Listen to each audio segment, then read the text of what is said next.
Thank you, Mr. Chairman.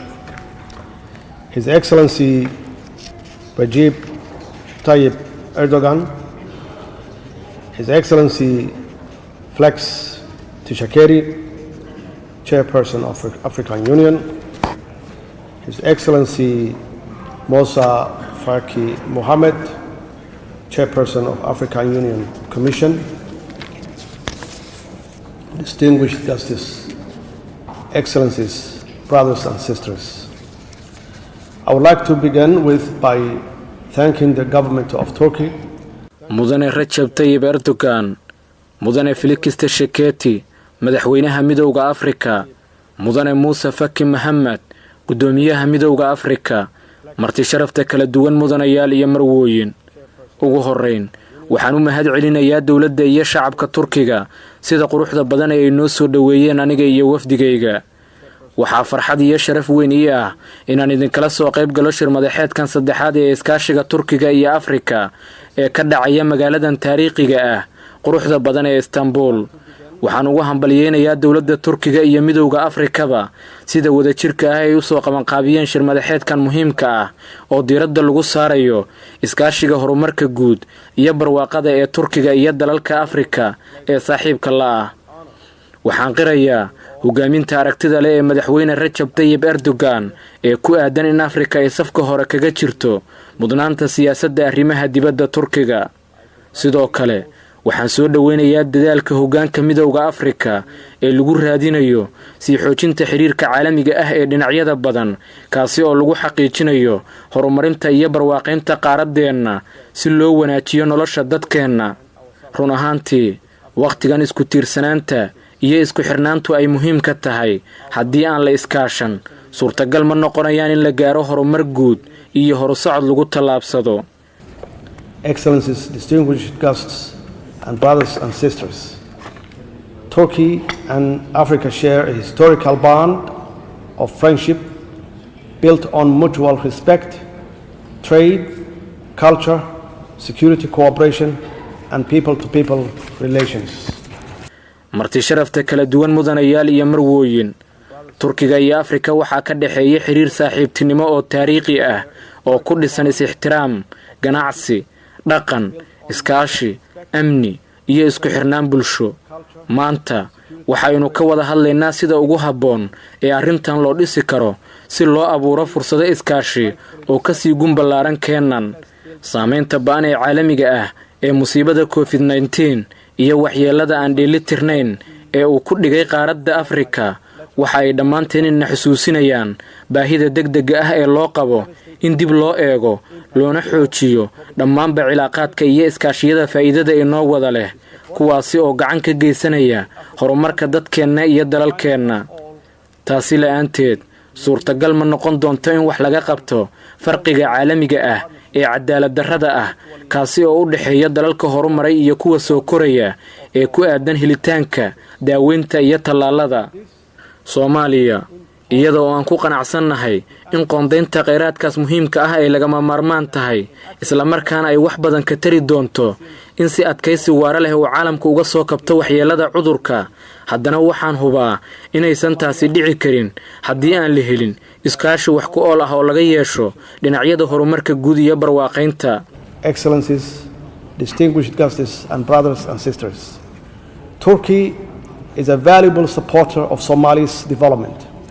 In this sense, Turkey is a true brother, ally, and friend of Somalia.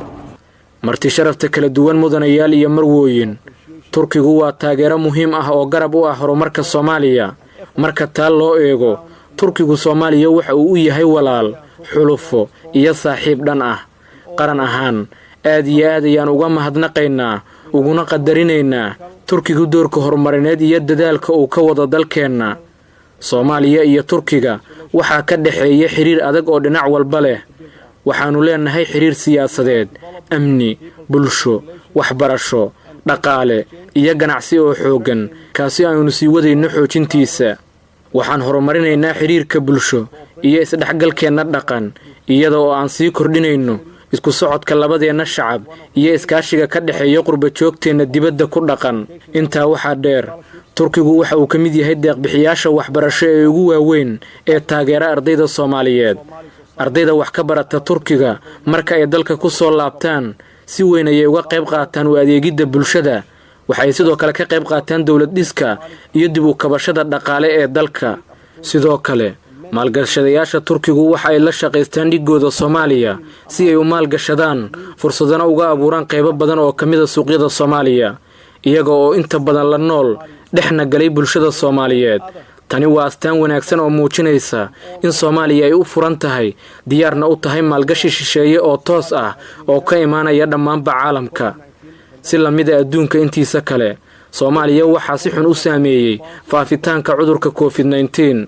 Turkigu waxa uu Soomaaliya ka taageeray wax ka qabashada COVID-19, isaga oo waqtigan xasaasiga ah taageero dhaqaale ku biiriyay miisaaniyadda qaranka. Sidoo kale, waxa uu naga taageeray quburo iyo tashiilaad caafimaad oo tayo sare leh oo laga hirgeliyay isbitaalka Erdogan ee Muqdisho. Sidoo kale, qaar ka mid ah muwaadiniinteenna oo uu haleelay cudurkani waxa ay ka heleen isbitaallo ku yaala Turkiga kaalmooyin caafimaad oo degdeg ah, muhiimna ah. Sidoo kale, waxa uu Turkigu naga taageeray 4 diyaaradood oo sida agab wax looga qabanayo cudurka COVID-19 oo ay ku jiraan PPE iyo makiinadaha neefsashada, taasi oo wax weyn nooga tartay la tacaalidda cudurkan iyo hagaajinta adeegyadeena caafimaad.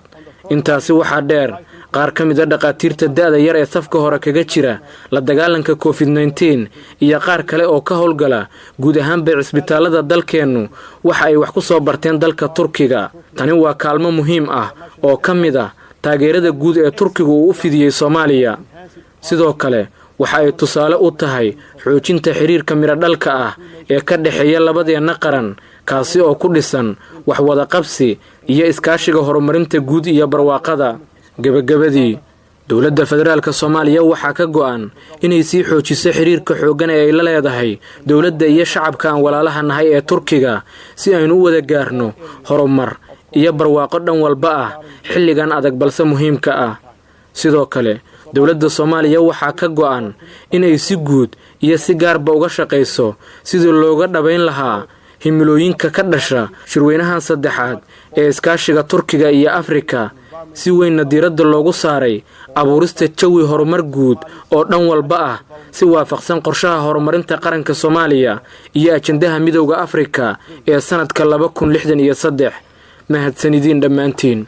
The aspiration of the third Turkey-African partnership, which is very much focused on creating an environment for common development for all sides in line with Somalia's National Development Plan and the African Union Agenda 2063. I thank you all.